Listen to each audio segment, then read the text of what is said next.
Audio Jungle.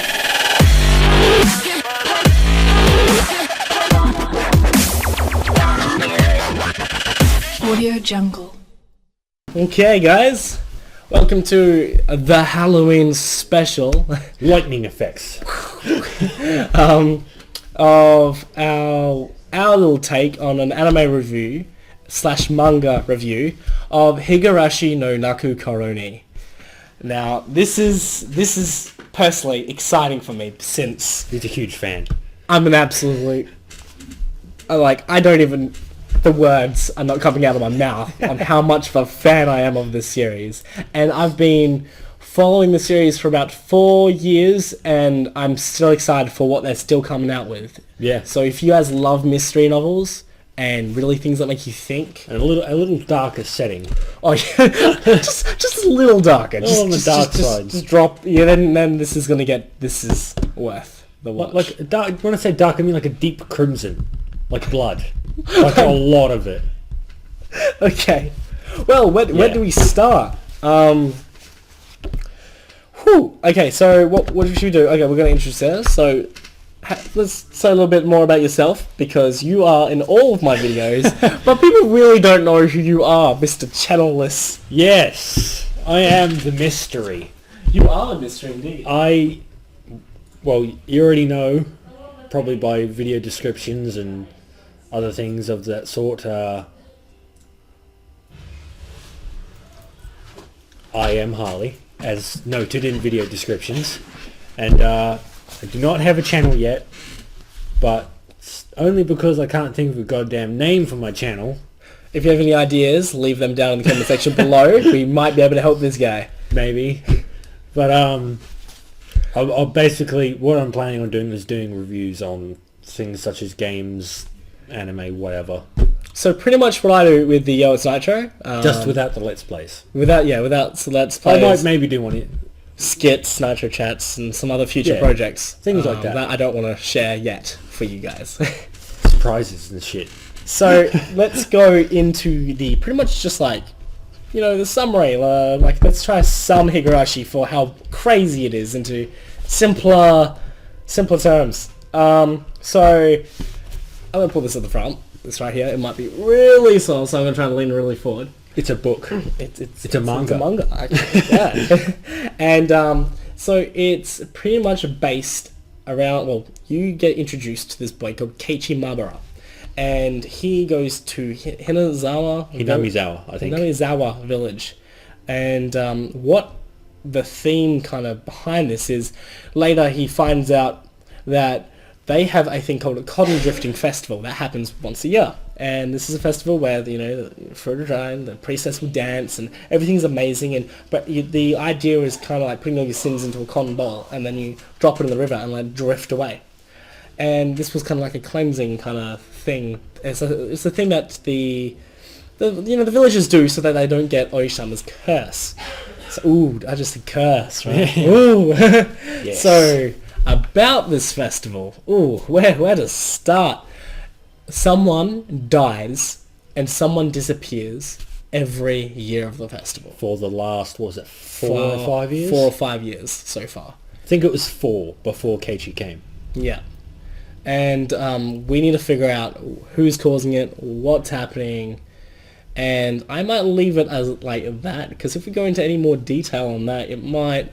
It's very good at keeping yourself guessing and second guessing your own.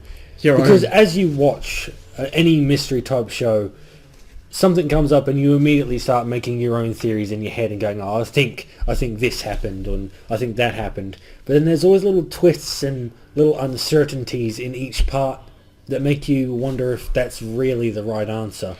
See, Ragshi 7, he was pretty much the person that developed the game, and it became a manga adaptation and was so good that they even made an anime adaptation, the game adaptation. Yeah. It became such...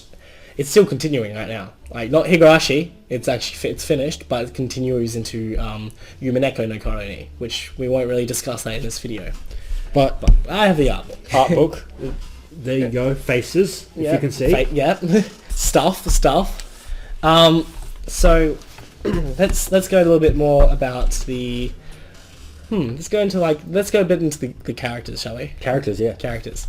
So, okay, start off with Keiichi, who we mentioned before.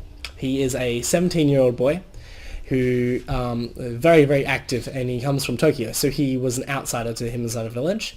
What I gotta say? He's very outgoing, very excited, very passionate about everything he does. And I personally relate to him quite a bit.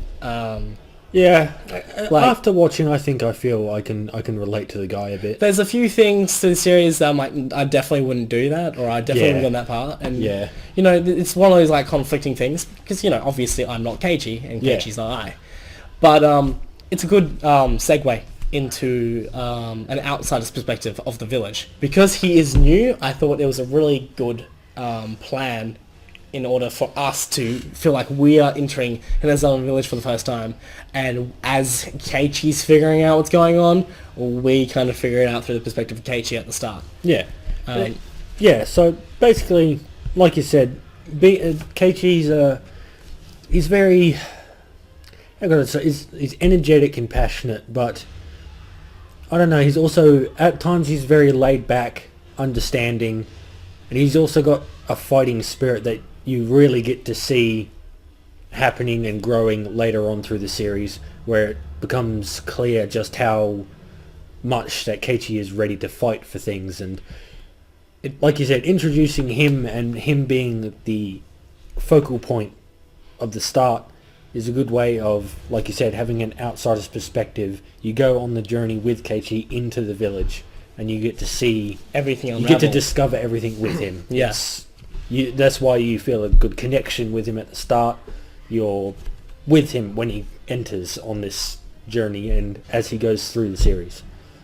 I really love the growth of all the characters as well. The character development through the series gets stronger and better as well, and your respect and understanding of each character becomes a lot better through the good and bad. Yes, definitely. Now we're going to go into the twins. Twins. The twins. I cannot stop talking about the twins. Okay. Shion and Mion Sonozaki. Now, these two beautiful green hair babes.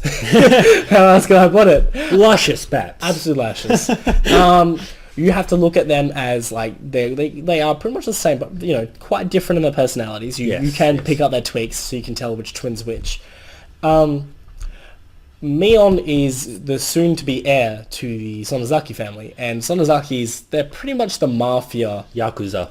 The Yakuza in this village. Like, you mess with the village, you do anything with business or anything like that, I promise you they're pretty much involved. Like, there's things happening in the background, and they arrange the festival, they arrange these things.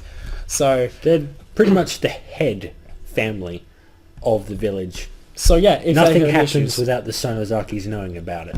It's crazy. It actually goes into three families, which we will start to explain. So the Sonozaki is the main head of the family, of their family. So they're the main family involved, and there's two others.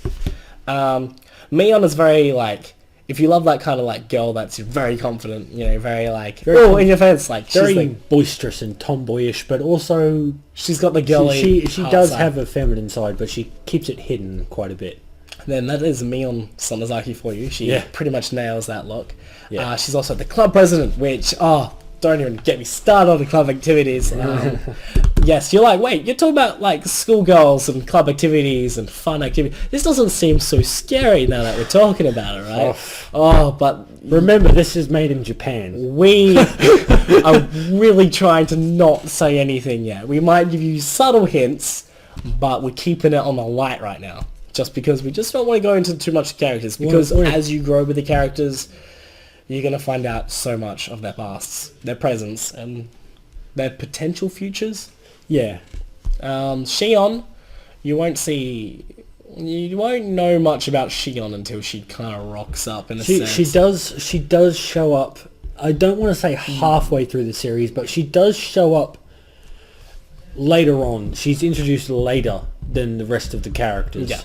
It's not going to wreck the story or anything by mentioning her. This is no. We're not going to try to be spoiling anything because it's such worth the watch that, you know, we're not. Shion is kind of a lot more cutesy, really. Like, because she was born only, like, moments after Mion, she doesn't have the right to become the heir of the Sonozaki. She is, they're twins, but technically she is second born, and only the firstborn daughter, I guess, gets to be gets head. it. So, under that, she ends up having to leave, pretty much, to, like, well, you know, branch off. Hinamizawa, yeah. Hinamizawa. She goes to, like a private school or something? Yeah, a private school, and she has a bodyguard. Oh, let's switch to the bodyguard, eh? Kasai, who is such a badass bodyguard. Just picture really a big, is. mysterious man, sunglasses, don't fuck with me. Like, you know, enough said about him, really. I don't know. You see him in action, once or twice? Once or twice. But I don't know what he did beforehand or what he's trained in, but he is not to be trifled with. Don't want to mess with him. Though once or twice is worth it. It covers all his action scene, really. You know, to one thing I want to mention about Shion, though, is how you mentioned about the differences between her and her sister. Is I feel Mion is the I feel like she's strong, but they're strong in different terms, whereas Mion's strong, but she's strong to hide the fact that she does have a weak side.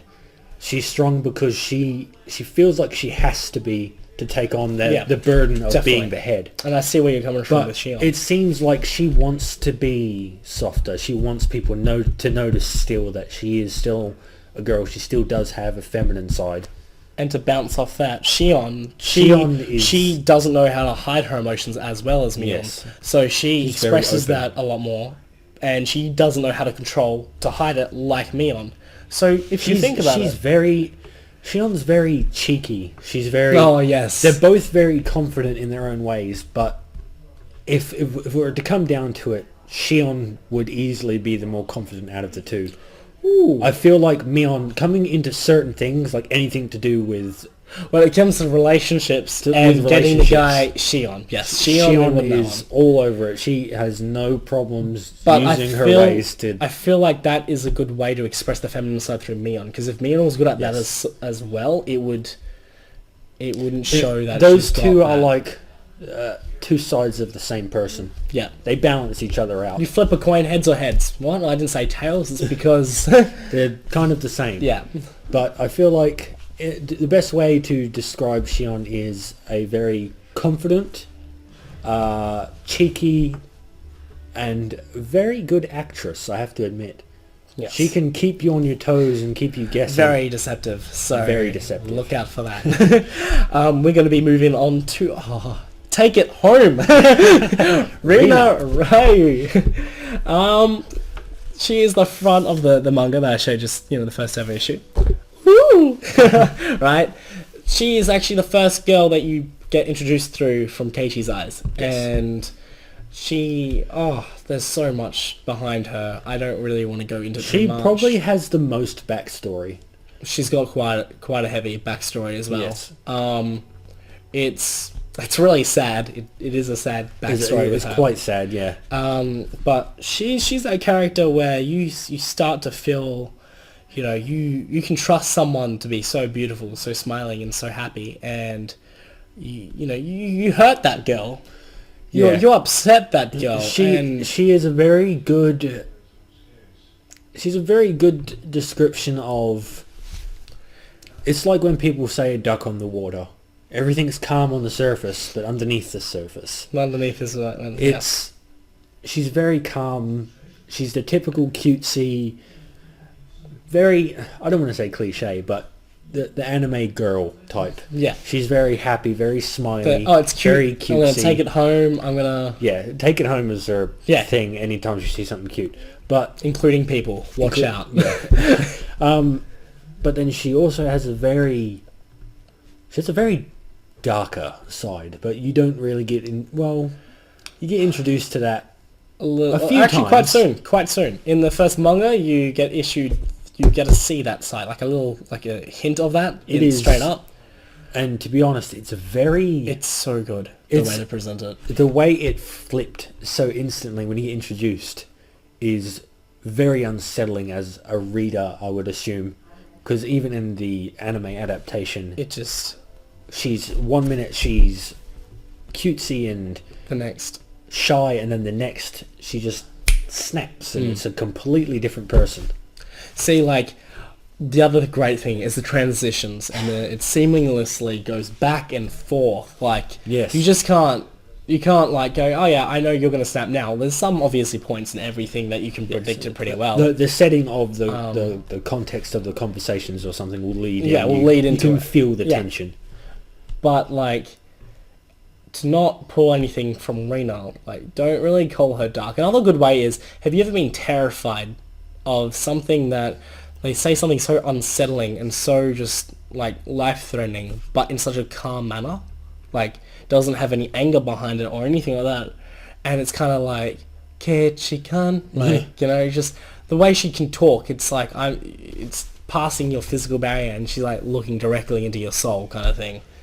I feel the way to describe her is she does have a darker side, but it's, I don't know. It only comes out when necessary. It's when nothing... necessary, but I don't know. Her darker sides, it's not. It's a subtle dark side. The way she acts sometimes certainly isn't subtle, but the way she speaks and the way she does things is it's a very creeping up on you kind of feeling, and we'll sum her up with saying actions are louder than words. Yeah. She's soft-spoken, but when she acts, oh boy. Yeah, you don't want to mess with that. We've got a few characters, so I'm going to just quickly jump into Satoko and Satoshi, the brother and sister. Ooh. So, let's talk about...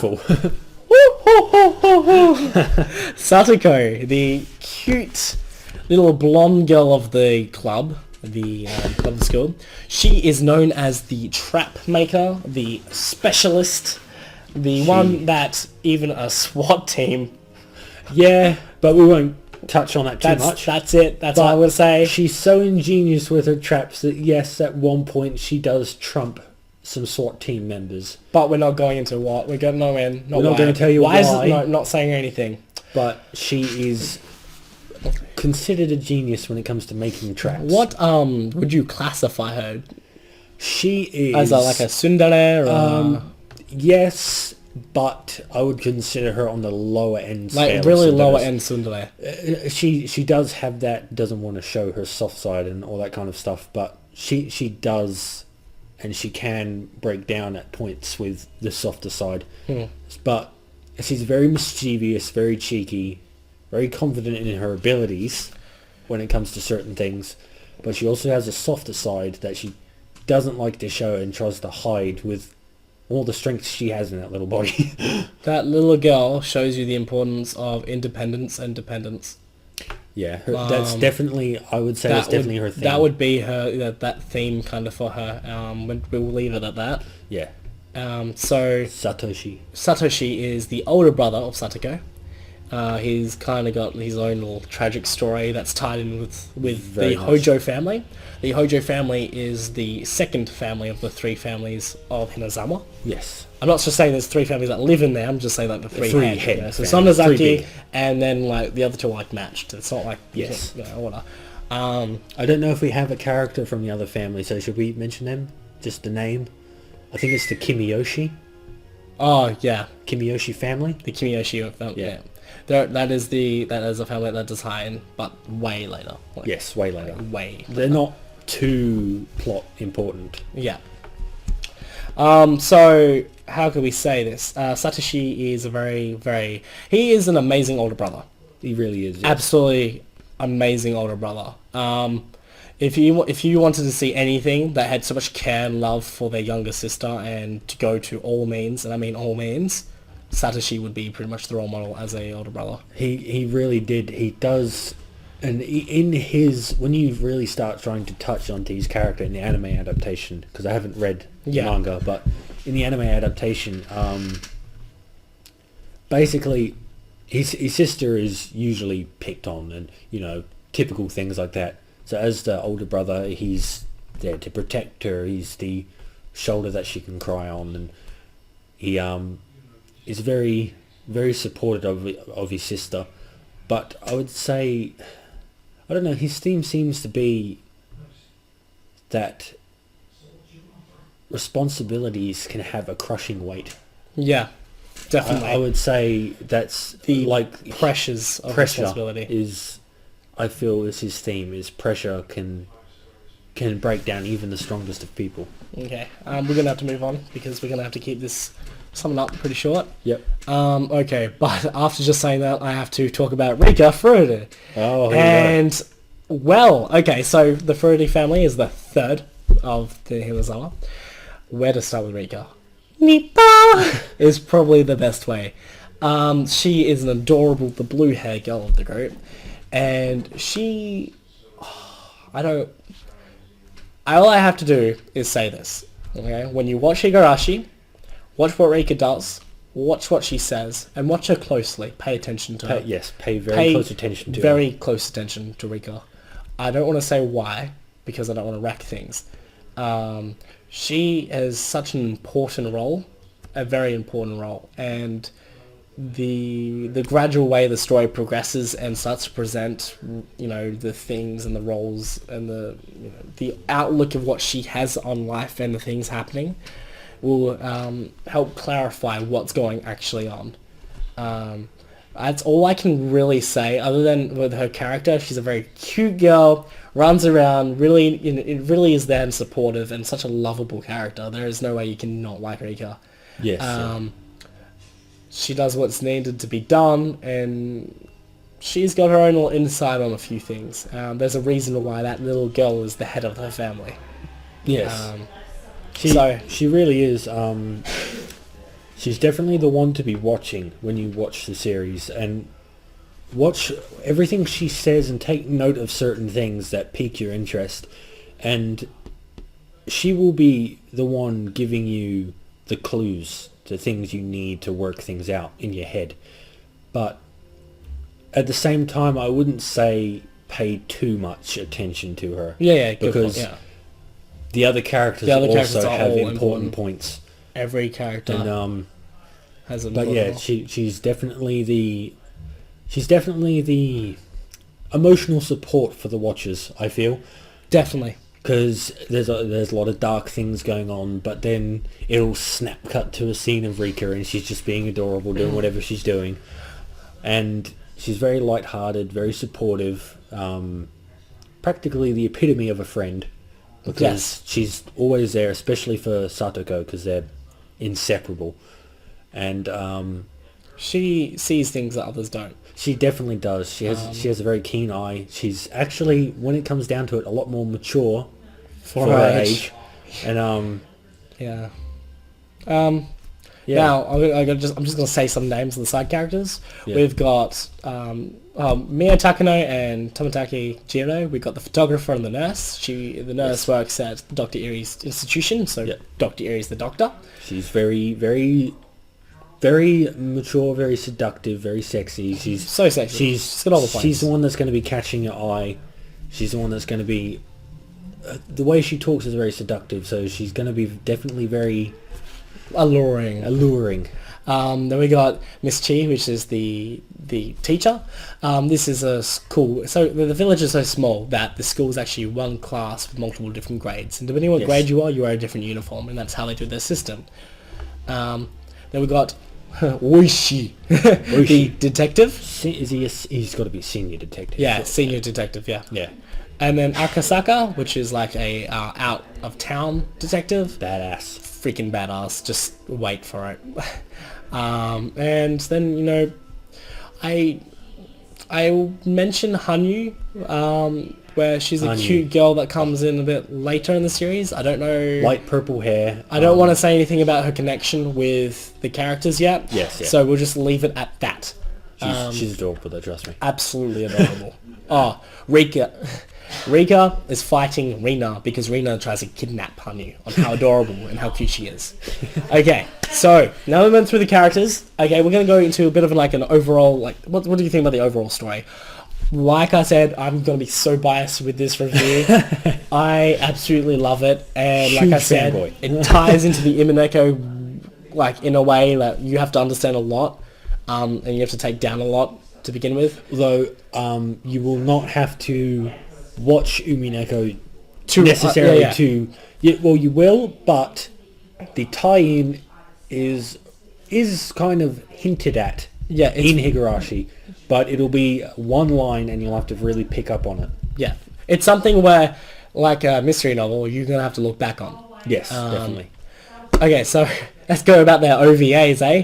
The OVAs clearly exaggerate on some of their club activities, and it is adorable. It is so funny. It's a good, light-hearted reminder that it's not all darkness, and it's a good way to get the viewer to calm down and relax. Have a bit of a breathe. Get to really enjoy the characters just being normal school students and yeah, them actually enjoying life, because all they really wish for is to have a happy, good life and just be with their friends. That's pretty much it. Just they want that. Isn't that so hard to ask? Yes, well, it's very hard to ask for that. In Higurashi, it's a lot to ask for, apparently. And even though sometimes they add like small subtle hints, because you have to watch them in the end, you're like, what's this all about? It's actually got tiny little hints. Yeah. Which is really good. It just means that you enjoy it, you're having a blast, you're having a fun, you're wait, and you have to like go back a little bit, and you have to think. If you love thinking, like then I'd recommend this. Okay, so personal opinions. I think I've already put my personal opinion out. His personal opinion is... Love it. 10 out of 10. 10 out of 10. Take it home. One thing we skipped, actually. I think we skipped the art style. Oh, sorry. Yes. Not that it matters, because, we can just... That's very brief. It's okay. I have to say, I do like the art style. As I do some drawings myself, I do like the art style. The outlines, I find the lines are quite thin around the hair, and then the colour is much more vibrant, but it's got a very pastel kind of finish to it. Gives it a soft colour. That's it. The eyes are quite large. I love drawing attention, but the eyes are quite large for a very good reason. The face, some of the facial expressions in Higurashi are some of the best drawn I've seen, bar none. They're very expressive. To jump on that, yes. As another otaku, as another anime lover, I love the facial expressions in all the series they make. To be able to elaborate on such expressions to that extreme point. Wrinkles in the face, creases around the eyes, everything. Oh, and you're wondering what might cause a face expression like that. Well, just everything that they draw in, especially the eyes. I don't know how one would do it, because I do mostly pencil art, but the density and the colour of the eyes even adds to emotion. Like the certain shades of the colour of the eyes during certain scenes changes to match the mood. It's very well done. The clothing, well, how can you go wrong? Wait till you go to the Cafe Angel Mort. You'll like that. I'm a big fan of the Angel uniforms. Mort. And that will be it. In all honesty, I'll do my quick personal opinion. Yes. I would say if you're a fan of darker themed animes, mysteries, you don't mind a bit of blood here and there, but you still enjoy some cutesy slice of life stuff mixed in, Higurashi I would definitely recommend. Overall, I haven't got much to complain about. Characters are all likable. Story wraps up nicely. They each have their own themes to them. Art style's great. I would say 9 out of 10. Take it home. Take it home, definitely. Well, that's it for us for this Halloween. I hope you enjoy this, what we call anime rant on Higurashi no Naku koro, and we'll see you guys next time. In the next rewrite. See you guys.